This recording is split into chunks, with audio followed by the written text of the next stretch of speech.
Yeah. Good afternoon, folks. Could I invite you to take a seat? We would like to start this afternoon's presentation in a few minutes. Thank you very much.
Right, well, a very warm welcome to those of you watching on live stream. Some of you are over in the hall. I'm glad that you can be joining us this afternoon, and welcome to all of you here at St Anne's this afternoon. And a very warm welcome to Mark Pierce, our architect, who's offered to come and do this again.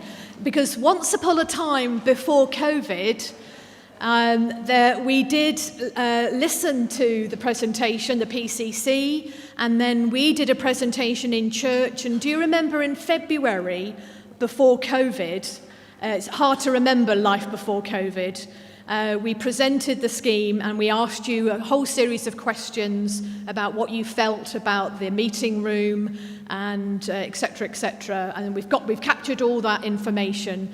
But then COVID came along, and I know it's done strange things to all our memories. So you asked that we could revisit this scheme and hear again. So that's why we've invited Mark today to come and refresh our minds. What is this church reordering scheme all about? And we thank you for your questions. We've got those, so we'll be referring to those in a moment. But thank you. Mark, over to you. Tell us, what did we agree? Or what did we, where have we started? Where have we got to? Tell us where we are. Thank you. Yeah, it was virtually a year ago to the day. Is that working okay? Is this mic on, sorry? Hello? Oh. That was a bit scary. There we go. I think it's okay now. Right, I'll try again. Hello everyone, nice to see you all. This presentation actually is a reworking of one we gave virtually 12 months ago to the day. So we did actually do this presentation online with the PCC. So if I don't recognise all your faces, apologies. I don't even know how many people are there, because you have the gallery up and you never know how many's actually listening. But it has been very slightly changed, because following that presentation, that meeting, there were some slight tweaks to the design. It's evolving. The scheme isn't fixed in stone, even now, of course. This is just the concept stage we're at. So every time we have a discussion, something gets tweaked. So don't think of this as a end goal. This is really the beginning of this project and thinking how we start with it. I start with this first image, however, because most of the time you end up facing this way. And I just wondered if we really should have been having the presentation facing that way, because a lot of what we're going to be talking about is actually the nave and the west end of the church. That'll become more apparent when we start looking at the proposals. So the starting point of any project is always the statement of need. This is just an extract from it, but it is in the brochure in full, I'm told. So if you want to have a look in the brochure and read it in detail, I'd certainly recommend that, because that is always the starting point. That, for me, as the architect, is the brief. That's you putting forward your particular needs that are unique to your church. And every church is different, with very slightly different issues to address. But the key things that came out in that statement are listed here. So lighting. We can see the quality of the lighting isn't great today. It's a reasonably bright day, so we do need artificial light even during sunny days. You don't have a clear story. There's not as much natural light as you get in some larger churches, so the artificial light's quite important. And in fact, this lighting, I believe, was installed in 2016, which sounds like a long time ago, as a temporary installation and to improve it. And it's probably been changed since that time, I'd imagine, and augmented, but it's not ideal by any means. So one of the things you certainly would want to address is that. The second thing that you raised in the statement of need is the levels.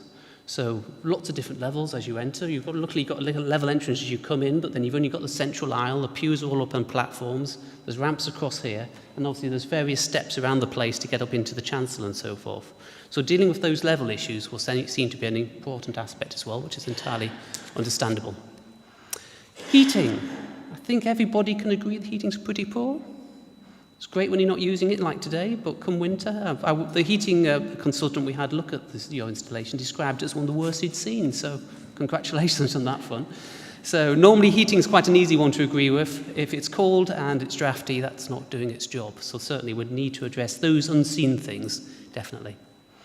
Decorations, again, something which is quite easy not to dispute. It's nice to be stood in the building, actually, so we can look around and see.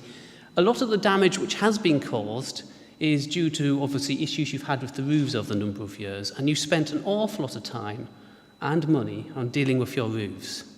Now, I'm the architect looking at the scheme. I haven't done an inspection on the whole church, but one of the things we did quite a few months ago now was a full assessment of all the valley gutters and all the roofs, so we understood where you were up to. And I'm pleased to say virtually all of your roofs have been dealt with. And that which hasn't, which I think is the Sapphire one, if I remember correctly, is it's holding. It needs to be done in the fullness of time, but it isn't critical. So you've actually done a lot of work already ensuring that the shell of the building is in good order. There's always two aspects to any project when you're looking at church reorderings particularly. Obviously, you need to make the changes inside to suit your needs, but there's no point doing good work inside if the water's still gushing in.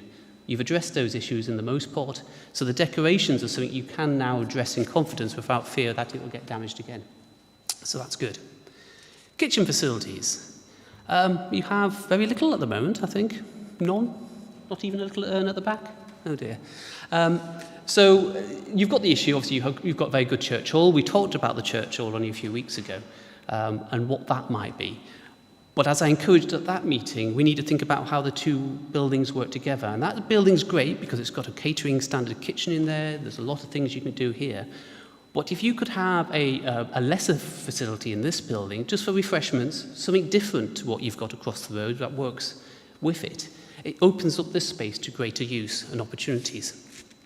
And of course, if you're then creating things like meeting spaces within the church building, you might need those sort of refreshments and facilities to go with it, and breakout spaces. And at the moment, of course, we're stood here, and it's effectively one large volume, with the exception of the vestries and so forth that you've got at the East End, which are not quite so easy and certainly not so accessible. So that's one of the key things we needed to look at. How do we create new and different types of space within this volume, which without disrupting the hall and losing too much capacity in the size of it? Storage, you can never have enough. Arguably you can, because actually you'll fill it. So actually the management is part of that. But when we look at this in a greater detail, storage will become very important, because you'll start looking at how you're going to use the building, the type of furnishings and fittings you'd need in it, chairs or tables and so forth. So you need to design that element into the scheme anyway, so that all those things can be accommodated, because at a certain point you'd want to take certain elements away. And the final and obvious element that came up from this statement of need was the need for improved toilet facilities. You're lucky you have a loo. Some still don't, can you believe, but you do have one.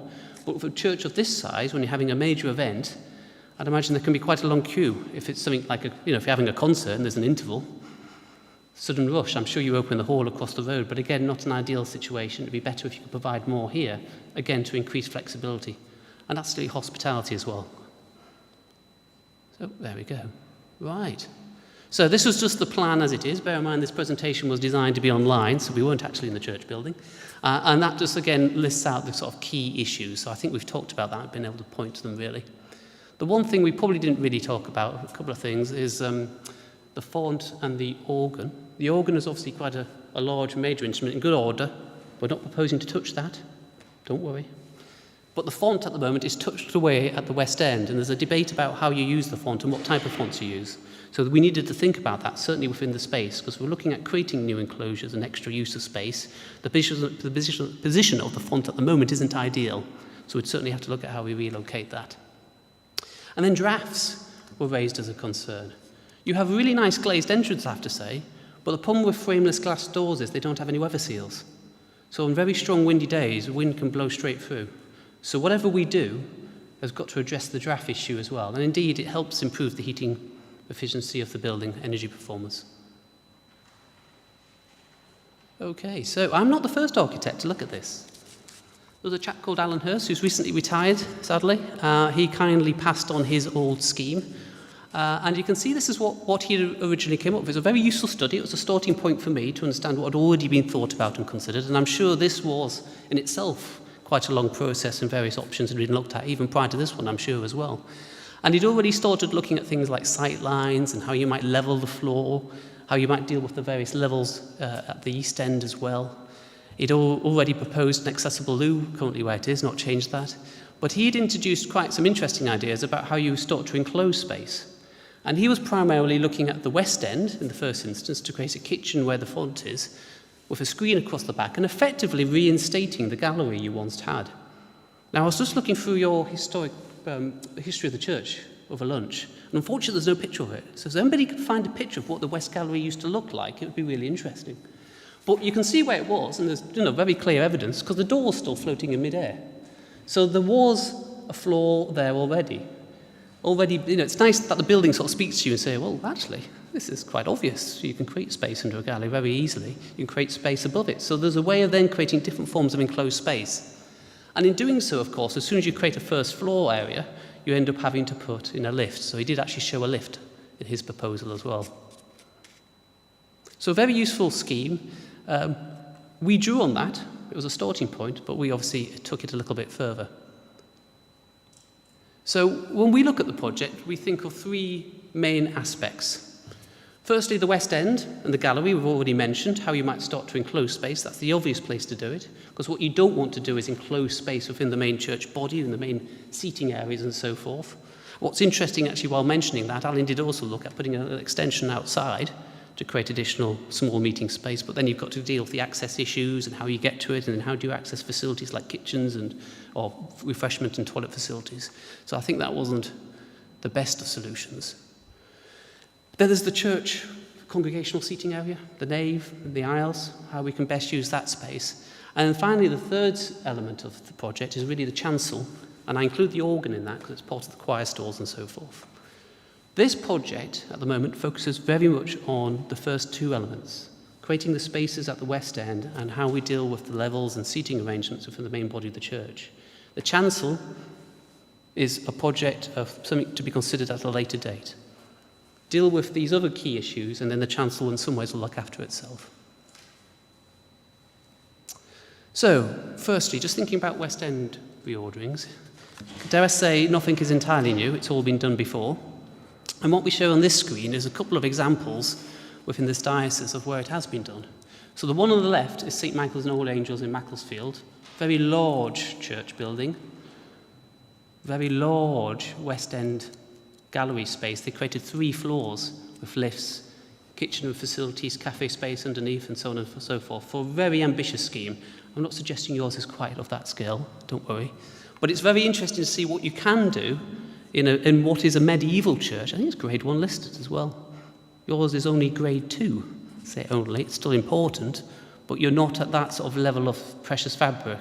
So if they can do it and get permission to do it, I'm sure you can. And then a much more modest scheme, sorry the photograph's not very good, that's over at St. Paul's in Compstle, where they already had the gallery. They'd already created some space underneath as it happens, but it wasn't big enough, and we actually brought it forward, put in sliding screens which can be opened so that you can reconnect that space into the worship space, so that you can reuse it so you're not losing space for the major services and events if you needed the extra capacity. And in that instance, we actually put a staircase inside the church as well, because previously you had to go all the way around the outside, literally up the hill, over the top of the boiler room, into the tower to get onto the gallery. I think it was very much about keeping the different classes apart, it being a Victorian church. Anyway, we made it so everybody could get to the gallery if they wanted to. So there's just 2 examples. You go around various other churches, you'll see where this has all been done before, but always slightly different to suit their particular needs. So this is the scheme we came up with after quite a bit of discussion and various options. There was quite a few iterations of it. And if we just cast our mind back to what Alan was looking at, the previous architect, he suggested creating 1 additional bay of space at the back. So basically where the tower was, drawing a line across that line there to create an area. The trouble with that is it's actually quite a small space. So in terms of creating a meeting space, it's not particularly large. And it means you've got to cram everything in. The lift actually was within that corner at the back and therefore was taking up sort of key space as well. So what we've tried to do in this scheme is create the centre space open, bring it forward 2 bays instead, so that we can put more of the auxiliary elements to the sides, which includes a little kitchen facility, 3 toilets, an accessible one, and then we've hidden the lift inside the tower. We were just discussing the tower actually before over lunch again, and just before the presentation started. And it's an interesting tower because it doesn't do anything. It doesn't have bells in it. It's got a bell, a singular bell, okay. But it's not unlike many towers where there were a peal of bells and so forth. It doesn't really have a huge amount of function to it, and the space upstairs at the moment is a bit dead space, really. So it would be nice, actually, to use it for something other than just an accessible loo, and it would hide, potentially, one of the more ugly elements of the proposals, a lift, in a discrete area. And it would give you, obviously, access directly to where you need it, up at the gallery level. We'd also provide, there is a spiral staircase in that tower, I hasten to add. That would be a very useful secondary stair, but actually what we do want to do is create a better quality stair within the aisle, which would be ambulantly disabled compliant, one where people who were a little infirm could quite happily work up. It'd be a much more gentle stair, which we show actually should be over on that side. So very simple plan, trying to keep the central space clear, always trying to keep the nave space clear, because all your best sight lines are always the central area. And when you look at the sight lines of the church, these 2 big pillars are actually a major obstacle in some ways. Of course, they were originally external corners of the building. These cast iron columns, which are very unusual, were originally external walls, so it's actually quite a thin building. Now it's very broad because they opened it up, and in doing so, creating this very unusual twin columnar feature, you actually maintain quite good sight lines even through the columns, which is a good thing. This is just thinking about the columns a little bit. We were keen, obviously, we've not got to the stage because we're still at concept design. Bear in mind, none of this is fixed in stone, so there's a lot of detail and development needed on the scheme as a whole. But we spent quite a bit of time working out how you deal with the staircase in that corner, particularly to get up to the level. And what we didn't want to do was smother the columns in doing so. So actually, the height of the new gallery is actually dictated to by the columns and how it relates to that door. So if we go back to the previous plan, you can see how there's a proposed curvature to the front, which is almost embracing the space, the main worship space. But in doing so, it allows the two little twin columns you can just see at the top to be independent of it. So you don't lose them, you continue to read them. So we're quite keen to, again, looking at the architecture of the building, looking what clues it gives you, the staircase, the previous location of the gallery, how the columns relate to them, trying to draw on all the best bits as well to try and create something which is beautiful. We want to enhance the building, create something which is a beautiful addition. So this is the studies we go through when we're looking at trying to get these things to work, thinking about how it relates to the columns and windows and so forth. And then on the first floor, you've basically got the same space at ground floor, but reproduced. So the staircase comes up in what is the bottom right. The main central, what would have been the gallery, will be level rather than raked. Originally, galleries were always raked, obviously, to improve sight lines, but we're creating a sort of Sunday school and a good-sized meeting space. It can be used for various purposes. But to give it that duality of use, we actually included some loos up at that level as well. So you don't have to come downstairs to access the other loos. And potentially, you could have two separate groups meeting. If you're having an evening event, or you need breakout space, you could actually have your own set of loos, different groups meeting at the same time. Again, trying to build in some flexibility. And then we also have the potential to create a smaller meeting room in one of the aisles, which could be a prayer room. It could be used, again, for multiple purposes. Not wishing to sort of bind a space to a particular use, but to give it the options of different use. One of the sort of slight detail things, and this came out of the last conversation we had, is, okay, it's very nice, we've got a nice big wall of glass, but how do you clean it? How do you maintain it? And one of the things you'll have noticed if you've been to St. Michael's in Macclesfield is they have like little balconies at the front of their gallery. And the reason for that is that you can get outside and clean the glass. Otherwise, you've got a very big wall to get to.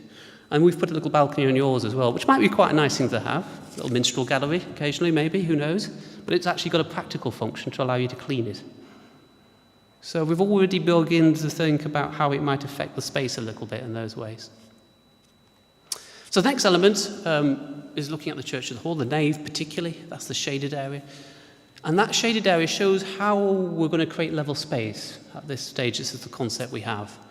We originally looked at keeping some of this dais area or remodeling it in some ways, but the trouble is actually this dais takes up a huge amount of space. And when we looked at that layout and we looked at the sight lines, and you can see how we've laid out the chairs there so all the sight lines are clear. You get very good sight lines. It's just these two big pillars or shafts that really block the sight lines. When we looked at the scheme previously, we had about 130 seats laid out generously. You could squeeze a lot more in, of course, but they were the key seats. When we looked at actually removing this dais to give you greater flexibility and actually restoring the original chancel steps to be along, obviously, the line of the chancel arch, as we show on the drawing there, potentially you can increase that to nearly 170 without any trouble. And again, you can obviously accommodate a lot more. So it allows you a lot more flexibility to use the space. Now, it doesn't stop you if you need to have a nave dais at some point for whatever particular event. You could always put a temporary one in. But actually, to give you that flexibility of just keeping it all level and bringing in staging and other things as and when you need it for those occasional events, gives you that extra flexibility. The organ, as I said, stays where it is. It will always be on its own little pedestal, in a sense, a little plinth, because we don't want to obviously mess around with that. That's a huge expense and cost in itself. So very simple, just trying to create one big level area, really. We've talked about the nave dais already. Do we need it? That was the question we were asking at the last meeting. The outcome of that was probably not, actually. There is still a bit of debate about the font and where we place it. Presently, we show it in the south aisle, just in that bay there, giving it quite a prominent position. Again, not fixed in stone. There's some debate about where that could go. There's various options for it, but that seems to be a logical place. Traditionally, they were normally on the south side, and actually you get more natural light on that side anyway. But ultimately, how much does this all cost? There's the big question. Now, those who were at the previous meeting about the hall we looked at various options in terms of stages of work. It's quite easy with that project to just look at refurbishing the building as it is, creating the new cafe, so on and so forth, and you can do it in various elements, even the landscaping. The trouble with the church project, or maybe the good thing with the church project, is it really has to be done all at once, because you need to consider how you're going to do the heating in tandem with all the changes, and obviously the first step has got to be to level the floor, to give you that blank canvas. So in some ways it's the more challenging scheme because you need to have a greater sum of money in the first instance, but it's also the less potentially problematic one because you're not then trying to do it in phases and juggling around how you might do things in the building at the same time. Now these figures date from a year ago, and dare I say things are a little bit chaotic at the moment. Prices are up and down all over the place. So this is a good guide. Obviously eventually we will get competitive tenders for this, we'll know exactly what the costs are, but crudely speaking you're looking at about 700,000 before VAT and fees and all those other costs. One of the benefits, however, of you being a listed building is that under the current listed places grant scheme you can get your VAT back, and the government's committed to that for another 12 months or more. So that is a good thing about being listed. It does mean there's more challenges in terms of getting consents, but we've seen it done before. I'm very confident that you will not have any major problems. So, again, this is 12 months old, these comments, so some are a little bit out of date. We've already had one round of discussions, or more actually. I've experienced one, but I'm sure you've had many more. And we've already tweaked the design since the last presentation. But obviously, as the scheme develops, and we'll go through quite a number of stages of development, which will go back to the PCC at the church as a key point, so people can see where it's up to and feed into the process. Budgets will be continually refined through that process. We've actually already had the independent mechanical and electrical assessment. They're the people looking at the heating and the energy in the building already, so we've taken on board their comments when looking at the figures as well. And that's where we got the comment about your heating being one of the worst they've seen.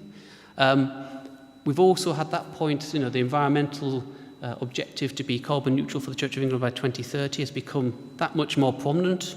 Chester Diocese has really taken that on board now over the last few months. So this continues to be a point of great importance and will increasingly do so as time goes on. We have already consulted with the DAC. In fact, one of the first meetings or visits the DAC did after the lockdowns was actually to this church building, and we sat over there having a discussion, and I think it's fair to say they were generally supportive. Have the comments been shared or disseminated? No, I have heard back from them. They're very positive. Good, wonderful. So again, good news. So the first step in terms of the DAC is concerned, the DAC is important, that's the Diocesan Advisory Committee. They are the people who basically give you or give advice to the Chancellor, who then gives you the consent to do the work, that process of obtaining a faculty. So having those people on board is very important. It's the equivalent, if you know the secular system, that term, but if you're a listed building and you're not a church building, you have to get listed building consent. Well, the faculty is the equivalent. And as I said on this last statement, the key thing is to make sure we get the concept right at this stage. What you want to do is get all the thinking right, get all your ducks lined up before you then go forward to the next stage into more detailed design. Because it's about minimizing cost at key stages and making sure that you don't do anything in an abortive work way, that you go forward with something that everybody's on board with. So that's where we were. I'm sure things have moved on a little bit, and I'm sure there's questions as well. So please, what would you like to do next?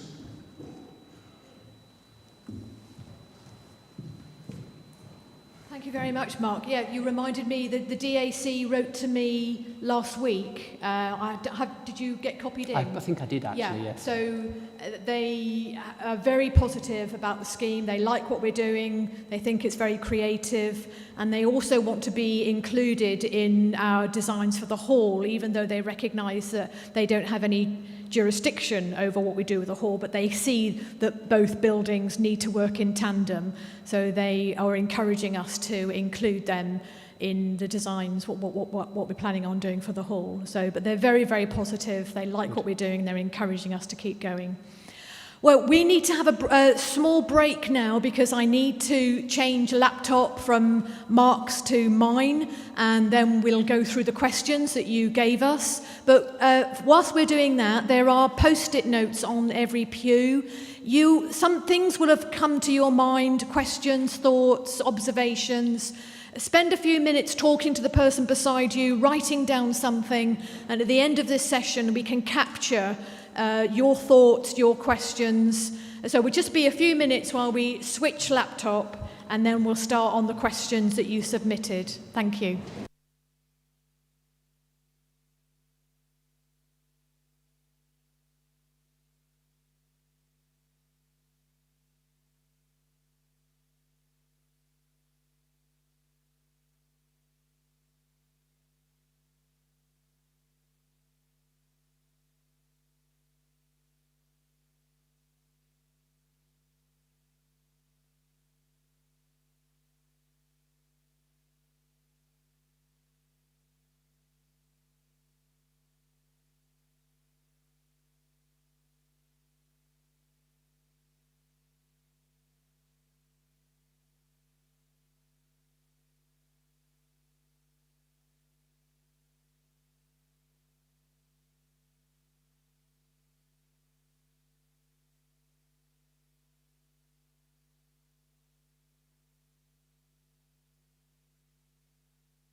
I think we've been muted. Am I on now? Can you hear me? Yeah. So do keep using those post-it notes. So we've now changed the laptop on back to mine. Thank you very much for the questions that you submitted. What I'm going to do now is hand over to Nicola Harrison. I'm sure many of you know Nicola. If anybody has forgotten, because COVID does funny things to our memory. Nicola Harrison is a professional project manager. In fact, she's now got letters after her name. She's just passed an exam. So congratulations. Yeah, and it couldn't have come at a better timing. So a proper person in our congregation who knows how to do big projects.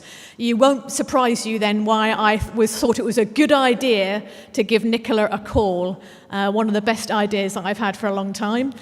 So Nicola is going to manage me. She's going to manage me and the architect, not just now with the questions, but with the whole of the project. So to keep us on target, really. Because that's her skill set. She knows how to manage projects. So she's going to now manage the question and answer session, and she'll be an important point of contact for all of us to help make sure that this project gets delivered. So can we have, I'll hand over to you. Yep. All right, thank you. Hello, everybody. It's nice to see you all. I know it's been a while. And look, I'm maskless too. Yes, I'm just going to say I'm a chartered project professional as of Wednesday. Thank you. So it's only taken 52 years, but there you go. But what that does mean is, as Alison said, is that's what I do, is I manage big change. And this is a big change. But it's our change. And it's what we have the gift to do. So what I will be doing is I will be mithering you. I'll be mithering Alison, I'll be mithering Mark over there, but and I will be trying to say, right, we said we needed this done by the end of the year, let's get this done by the end of the year, and keeping us on that fairly straight and narrow. I talk about, in all my projects, and I've done this with Alison, I talk about the big why, and there's a guy called Simon Sinek, and he talks about the big why, and everybody should have a big why. And this is our big why. We want this space to be here for future congregations and for future communities. And we want that space to be here for future communities. So that's my big why. And in a way, you know how these things work. I haven't been involved for a while, COVID. I've been locked down with my family, doing what I needed to do. And then I get a call from the vicar, and it just all seemed to be a bit of a calling, so here I am. So, what I'm going to do now is put these two guys on the spot and ask some of the questions. The important thing is this is not the last time. You will have an opportunity at any point. We've got an email that you can send at any point, or at church and whatever. We need to have this designed by the end of this year. We need to know what we're doing by the end of this year, and we need to know what we're doing for the fundraising as well. Because obviously, we want all of this done and dusted by 2024. So we've got a lot of work to do to get to that point. So if you feel free to write anything on the post-it notes and just leave them there. And if you want to put your telephone number and I'll give you a ring. But this is just, like I say, we won't get everything covered today, but we'll start. Okay, so first question. Thank you, Margaret. Do we have to have the gallery? Mark, is it really necessary? Is this Mark or...? Well, we'll probably both answer. Am I on? Yeah, thank you. When I inherited paperwork from David Thomas that was part of the building consultation group, David, Barbara Abel, I can't remember who else, but I inherited lots of files and paperwork. And when I went through that, I discovered that the DAC, that's the Diocesan Advisor, they themselves had recommended that we reinstated the gallery. So that was coming from them. So when I mentioned this to the architect, Marcus made reference to Alan, who did our sound system, who did all the screen, the planning that we needed for that. That's where the conversation came from, that the DAC themselves recommended that we reinstated, and it seemed to me that was an idea worth pursuing. That gave us the opportunity to screen off one end of the church and thereby create the meeting room. So I would say the gallery is pretty vital to the scheme. I don't know what you think. Yes, I would agree. And what it does is it creates the potential to enclose space, which then can be opened up again, of course, at the West End where you need it. What you often find with church buildings is the historic ones, should we call them, the traditional designs, are kind of the wrong way round. If you think about if you were doing a modern church building today, you'd have a nice big generous entrance foyer, you might have a little cafe space, you'd have your loos, you'd have all those sort of things, and then you go into the main space, which would no doubt would be a multi-purpose function space as well as a worship space.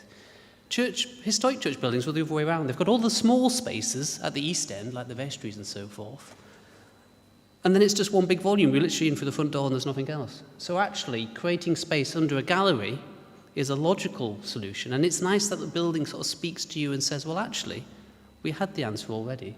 All you need to do is work with it again and reinstate it. So it's quite a nice and simple, logical solution to the problems you have, actually.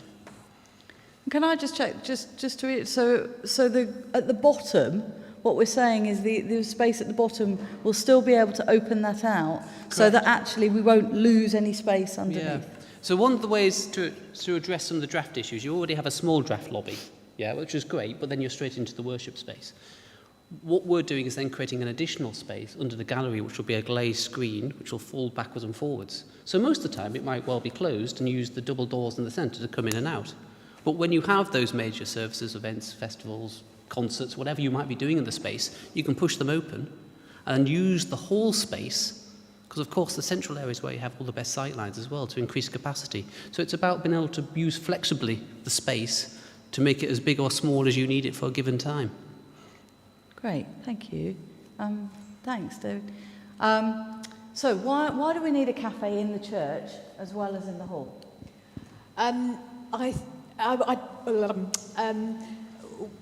It was to show the chairs and tables that were shown on that are shown on the design at the back in the foyer area were for guidance only. There isn't a cafe in the church. There is a kitchen, and we could serve tea and coffee there, but it's for guidance, that to show that we could have tea and coffee and meet around tables should we want to. But the kitchen is there to provide refreshment facilities for whatever event is taking place in here, whether it's midweek, coffee after the Wednesday service, toast and tea after the 8 o'clock communion, or for children, baptism, whatever's going on. It's to provide so that people don't have to, in the wind and the rain, go out to another building in order to get a cup of tea.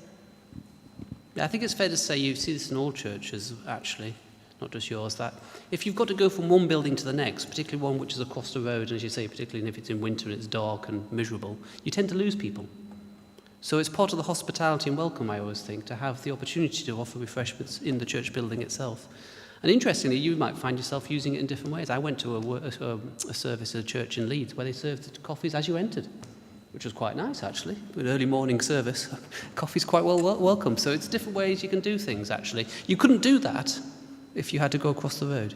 So what you want here is something which isn't the catering standard, as I said before, where if you're going to do the big meals and the big events, which involve cooking, you do it across there, definitely.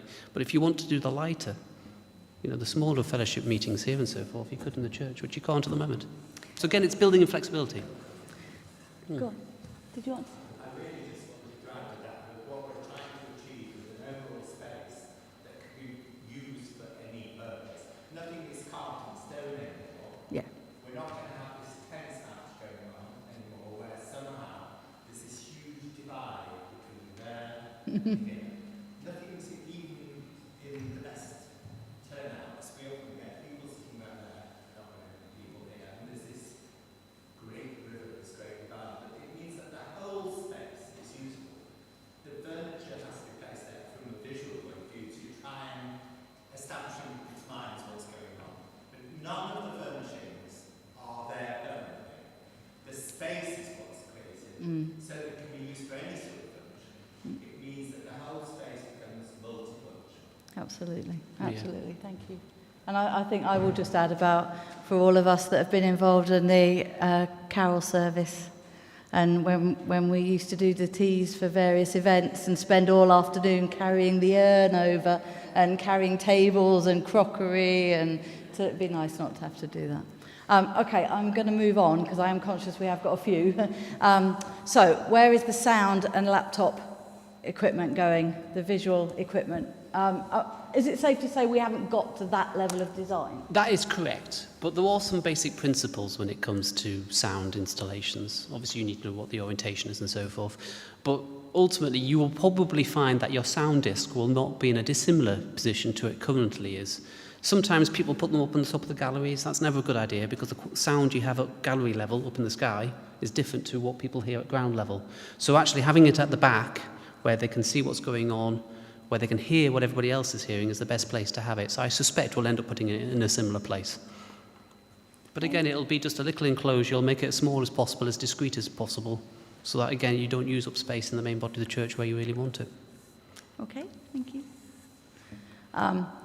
Are we having chairs or pews? I have a fear that this is more than a 5-minute question, but I don't know if discussion has been had. Well, yeah, we again, if you'll remember the February last year consultation that we did, we asked this question and the majority of you were saying that you were happy for us to use chairs. So I know that's been a debate prior to me being here, and it's not over, it's not been finalised.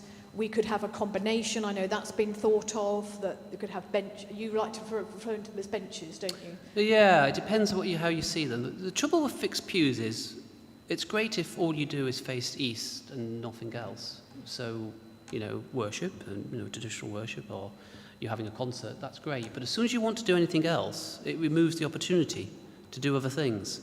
So the biggest challenge is always removing the fixed furnishings in a sense to give you that flexibility. Then what you put back is the big question. And the DAC will want to know what your answer to that is. We don't know what it is yet. And there are a combination of options. Some places have benches which stack, for instance, as opposed to individual chairs. And the advantage of a pew or a bench which is movable is, of course, you can always squeeze more small people on a bench than you can on a chair. So sometimes there's a combination of the two. That's something which will develop in time, but I think the principle you need to agree at the moment is that, unfortunately, the pews limit what you can do. As soon as you have fixed furnishings, as you rightly said, flexibility goes out the window. So it is a very strong move away from pews these days to give you that flexibility. Thank you. Why is there no direct access to the kitchen from the foyer? But there is. Actually, it's one of the issues that will come out in the detailed design, because I always find that the kitchen facility, refreshment area, whatever you want to call it, is the area which will cause most debate. And it'll keep on changing until the day we put the last screw in it, right? The amount of attention that goes into these things is remarkable, but that's good, because that's people taking ownership of it. But actually, and the DAC did mention actually how do you get into it? What you'll probably find is you'll want a serving counter in that space at the back. And it might well be on that side you have a flip hatch, so you can actually go in. But you might actually have a door on the other side you could nip in discreetly. So we might build in flexibility about how you use that. But again, that comes out in the detailed design. Whatever we think is needed when we get to that level will be put into the design. Yeah, we're not, I mean, the issue would come is right now if we're actually saying we're putting one kitchen area in and actually we want 6, for instance, yeah? But how we configure the kitchen will come into that detailed design that everybody will be involved in. And the key point is really that it goes in at the back, it can serve into the gallery under area, whatever you want to call that space, a narthex are sometimes referred to as. It might even serve into the main space. You might have a hatch you can open and close and occasionally serve straight into the worship space from one side. There's all that debate to have yet. This is where, now that we are able to go and visit other churches, I would really encourage you to go and look at other churches and see what they do and how you think they've solved a problem. Have they solved it well? And then, bring those ideas back. It would be, this is not unusual what we're doing. So plenty of churches have done this. See how they've solved it and what you think about it. Yes, and email pictures. That'd be good. That saves us doing it. Thank you. Okay, so you've already said that you're not including the chancel in your designs, but is there a reason why? Why would you not do it with the whole of the church? I'm just sort of rewording that slightly. Yeah, I mean, the key thing we're trying to do is make the biggest impact in terms of heating and the use of the building. And the greatest flexibility will always be by dealing with the nave space and how you worship from this area. The chancel, by its very nature, will always have steps unless you take the very brave move of levelling all of that. And it has been done, but I'm not necessarily suggesting that's the right answer here. You have a congregation, you have a choir, you use the organ, you have use and purpose for all those things, so why remove them?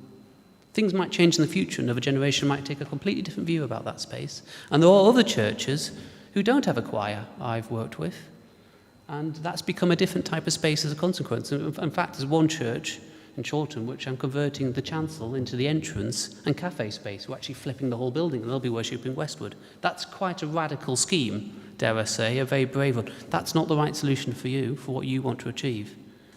But that is a debate for another day, I think.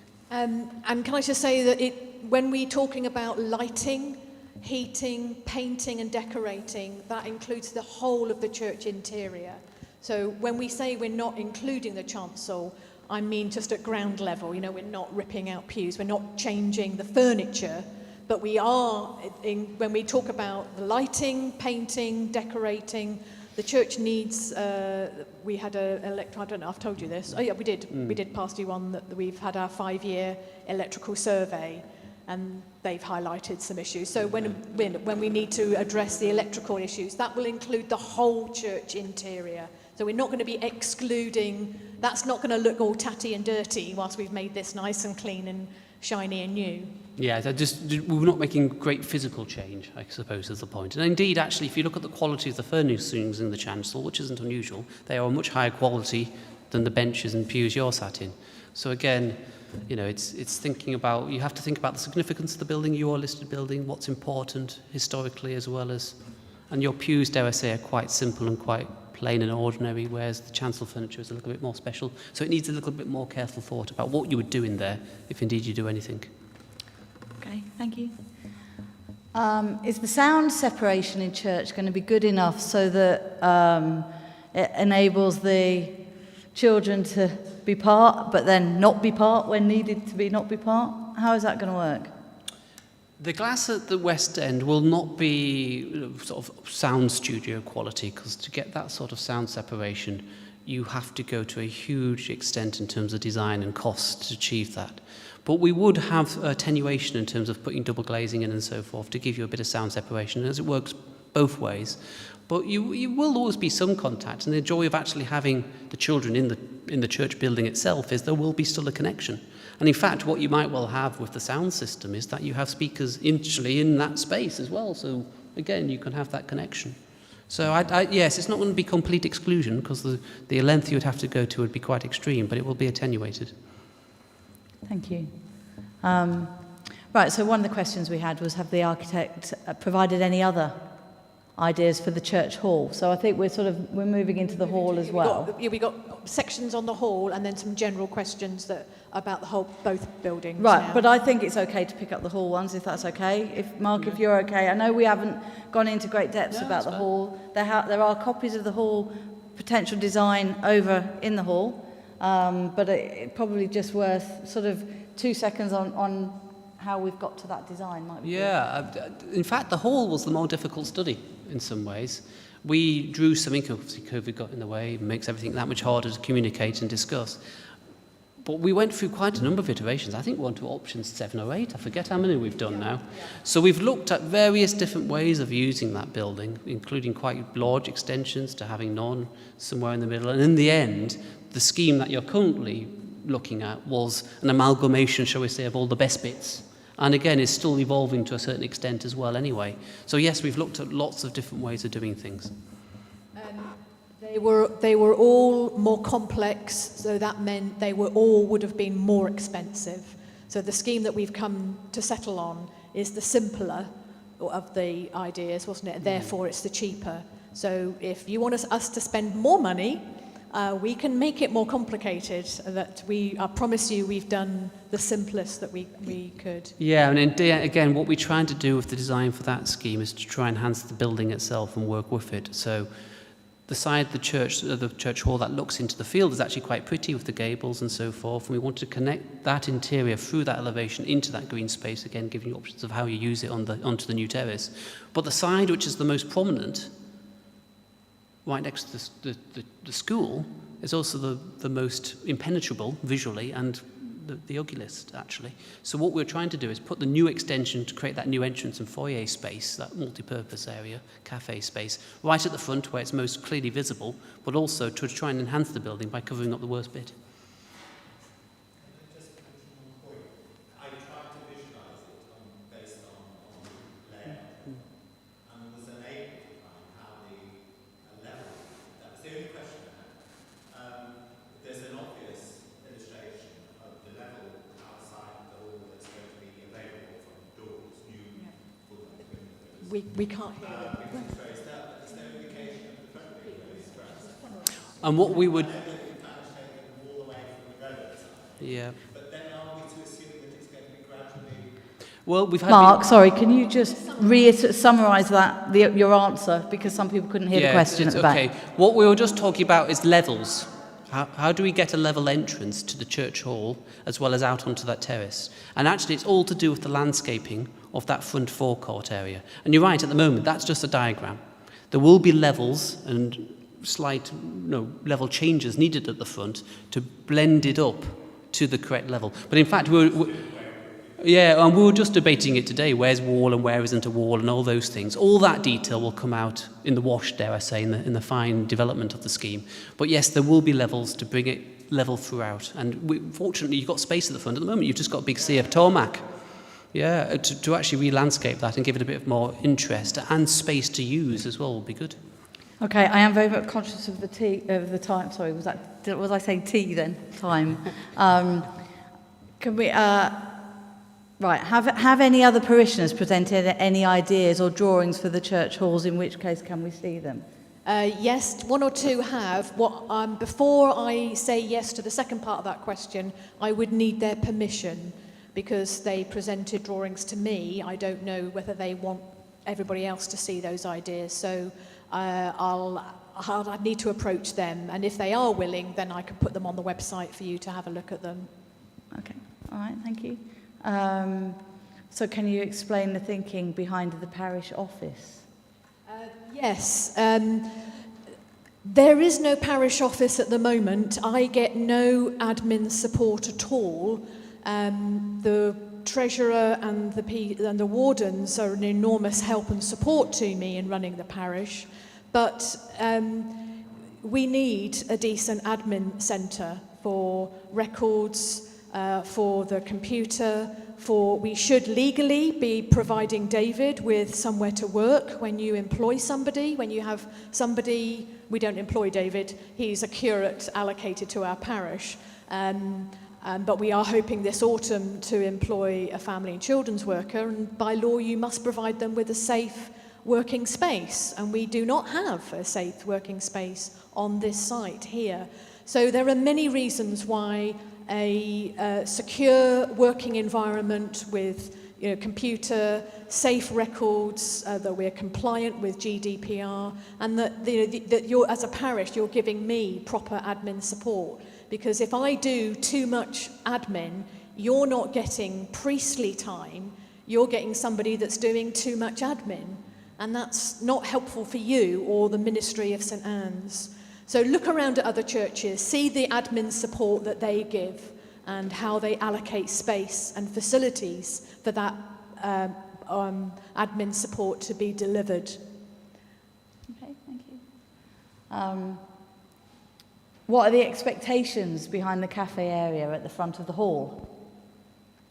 Well, huge. I mean, actually, we've talked about this again over lunch. Why put the cafe at the front? Well, why do you always put the cafe at the front? It's like your shop window, isn't it? It's right next to the school. It's clearly visible. If we can create a nice landscaped and entrance space that's inviting to bring people into the church hall to rent it, to use it, to buy coffees, to generate income and cover its cost and more, that's what you really want to do. So there's no point tucking a cafe around the corner that you've got to try and find. You want to create a nice space where everybody can see it. And you can literally grab a coffee on the way past. For 4 weeks, I've been standing outside the hall when the parents come to collect their children, and it's been 100%. Where for people that I've asked, the parents are 100% excited about the idea of a cafe. One parent said to me, "Oh yeah, I've been standing out here talking for an hour. It would be so much better if I could talk with a coffee."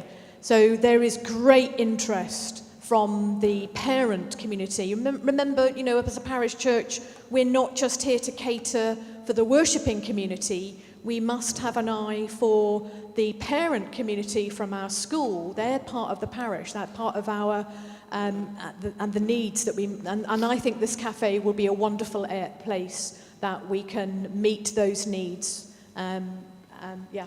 Okay, thank you. I actually asked this question at lunchtime. Is it a good idea to remove the wall in the front of the hall? Maybe not. No, I think I might have had that question again. Yeah. Again, I put that down to sort of a detailed design. I suppose what we were trying to say by removing the wall, it's almost a conceptual statement. We want to open the building and make it easier to get into. Now, actually, if we remove all of the wall, because it's actually only down here anyway, is another matter. So we might well keep the vast majority of it and just control where the entry points are through it, so that you can either close or open with them gates. as you wish. Yeah. So yeah. So that again is a detail issue, but you're right. Probably we will keep more of the wall than we show. Yeah. Thank you. Will this project be carbon neutral? Over to you. Well, it should be, is the answer. And in fact, I mean, I'll admit I'm a member of the DAC, though I won't get to comment on my own scheme, obviously.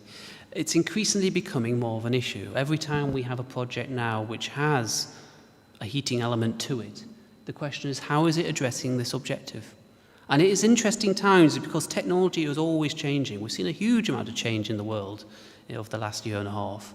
And technology is changing as well, as government is now pushing to be carbon zero, was it 2050 or whatever date they are now saying. So there is a much greater emphasis to look at the environmental benefits and how you deal with that. And there are answers to it. But for instance, I'm working on a project, or just finished working on a project, where we put a new building, an annex as we're calling it, meeting and toilets and kitchen facilities on the side of a medieval church. And it's taken 6 years from the initial concept to achieve that, because it was a very difficult project to get consent for, not least the fundraising, but just the consent process, being a Grade 1 listed medieval church. But what the solution was for that project, in terms of creating a carbon zero heating system, didn't exist when we started the project. So actually, we've got to be quite agile in our thinking and be open-minded about what solutions we look at. So I think, yes, it should be a key objective of what we do, but I don't know what all the answers are necessarily just yet. So we already know that we're looking at solar power. We already know that we're investigating thermal, Yeah, there's various options out there. There's solar panels, obviously we've talked about as being one option. Just putting energy efficient light fittings in is another one. You can look at ground source heat pumps, you can look at air source heat pumps. We're actually putting out we put a Hydro Zero boiler in this church over at Grappan Hall, which runs on water and electricity. There's a huge amount of options out there, and they're developing all the time. Okay, so we are open to doing all of that. Yeah, We're not definitely. closing anything down at all. That's it. That's it. Okay, so this is so could we do the hall first and then do the church rather than the other way round? You could do them both together at once if you wanted. When can I book my nervous breakdown? I was going to say, if we can get some Valium and some sleeping tablets for Alison, we might be all right, but yeah. It all comes down to funding, actually, and the practicalities of it. Because actually, you will want to do one building before the other, even if you do one and then the other one immediately thereafter, because you want to have a space that the church and the community can use while the other one's being worked on. So actually, the one will come after the other, but which order that is actually over to you as the church to decide. And one of my answers to this one is that because we started on the church, because when I arrived here, the job was developing the church, and it's only after I was here a year or so and started talking about that people said to me, don't forget the hall, don't forget the hall. So the project grew from reordering the church to don't forget the hall. So we are further in our thinking and our design for the church because we've had a year or so longer. I mentioned that the DAC have already come, they've responded, they like what we're doing, whereas we're at a much earlier stage. We've only just started the consultation with the school. We haven't started the planning permission for that. Both of them, or neither of them, can happen until we have the funding. So we've always got to have an eye to that anyway. But my preference would be to do the church first. And I think in funding terms, if you don't mind me mentioning that, it probably makes more sense to do the church first anyway. And obviously it's the greater benefit to the worshipping community. But secondly, the funds that you have, and you're fortunate to have some funds, were probably best spent in this building because community projects can attract funding from other ways, other sources, and to leave yourself open to try and access those fundings is important. You need to think about where you can best spend your own hard-earned, worked-for monies and try and seek funding elsewhere where it's easier. Okay, thank you. There was a PCC. Yeah, we did. So it's about who has the vote. So this one. So yes, the parish one. There's not one decision to be made. Thank you for this question. It's a very important one.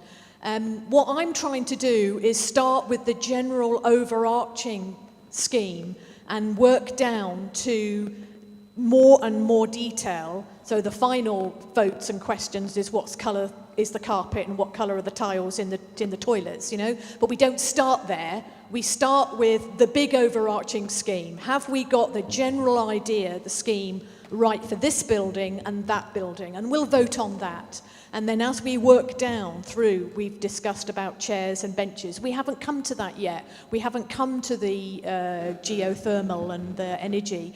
Bit by bit, we will go through it as each different stage. So there's not one decision to be made. There are many, and we will consult all the way along. However, legally, there is only one body that legally is representative in law, and that is your PCC.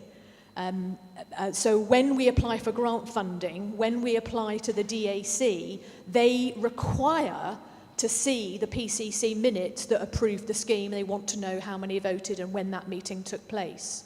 So everything has to go through the PCC because in law, that's the only body that anybody else recognises has the right to spend the money and approve the schemes. So yes, you'll be consulted. There are more than one decision. There are many decisions. And finally, it will be the PCC that passes and approves or not any scheme because they're the legal body and the only legal body that can do that. And as a project, what we'll have is an overall plan that you'll be able to see, very simple plan, but it will have stage gates. And those stage gates will be specific milestones of decisions that need to be made to ensure that we hit our overall date. And that's So you'll be able to see what those things are that are coming up, so that you'll have time to think about them and research, discuss, etc. before we move on to the next thing. Okay, thank you. How have the costings been calculated? They have been calculated by a professional quantity surveyor based on rates and his experience at the time that he prepared them. So I'm mindful that those for, say, the church scheme, or a year old or so now, those for the church hall are more current.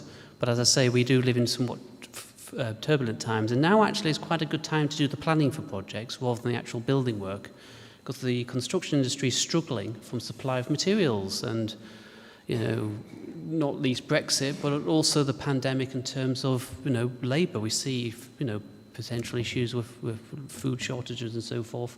Not necessarily shortages, but lack of supply. And that is affecting the building industry actually quite significantly. So now is a good time to be thinking in the planning, but actually to not be doing the building work for another 12 months or so is actually a good thing, I think. And I think it's important to say we're talking what the information that you've seen, they're estimates. Because until we actually say we need to do X, Y, and Z in that sort of detail, that's when the construction company will give us their quotes. And we'll get competitive prices. Always competitive tendering, so that you know that you as a PCC, ultimately, who has to sign off the costs as well, your PCC, know that they're getting the best value they can at that time for what they're trying to achieve. Okay. Are we getting solar panels? I think I've already answered that. We are looking to get solar panels. Definitely. So can I Yes. skip on? Right, okay, Yes. thank you. Rainwater recycling system. Is that on your list, Mark? I have looked at it in the past, actually, and unless you have a good capacity and a lot of through-fall, it's debatable if it's worth the effort, to be quite frank. So again, it's one of those judgments you have to make on all systems. The amount of energy and time you put into development of the scheme to harvest the water, does it give you the payback in terms of what you have in terms of flushing of loos? I suspect, with the small number of toilets you have, probably not worth it in this instance, but it's something we can certainly look at again. Thank you. Yes, okay, so this is, I know, a conversation that I've had with Linda. So this is about making sure that the design of the toilet enables people to transfer themselves from their wheelchair onto the toilet from both the left and the right side, rather than limiting ourselves. So it's just about, it's where we put those walls. Yeah. So right now, we haven't got to make that exact measurement, have we? But we need to take that into account. Certainly, and yeah, we'll take that on board when we get to that stage. In fact, actually, if I remember correctly, we'll probably be putting in 2 accessible loos, one upstairs and one downstairs. And if space is therefore limited, we could have one handed one way, one handed the other. And there's an interesting thought, because it's all accessible by a lift right next to them. So, you know, there's ways and means of dealing with that. Okay. Right, like I say, please write anything down. There is an email that is on the brochure, so if you want to send an email, and we've got track of everything. All the questions that are asked will be on a frequently asked questions section of the website, so that we can keep capturing and making sure that everybody's feedback and information is not lost. Thank you. Yeah, is there anybody that hasn't got a post-it note? Is anybody would like one? Good, because it would be important to capture your thoughts and reactions. Mark, thank you very much for coming and doing this again for us. But for many of you, it might have been the first time they've heard it. So can we give a round of applause? So thank you very much.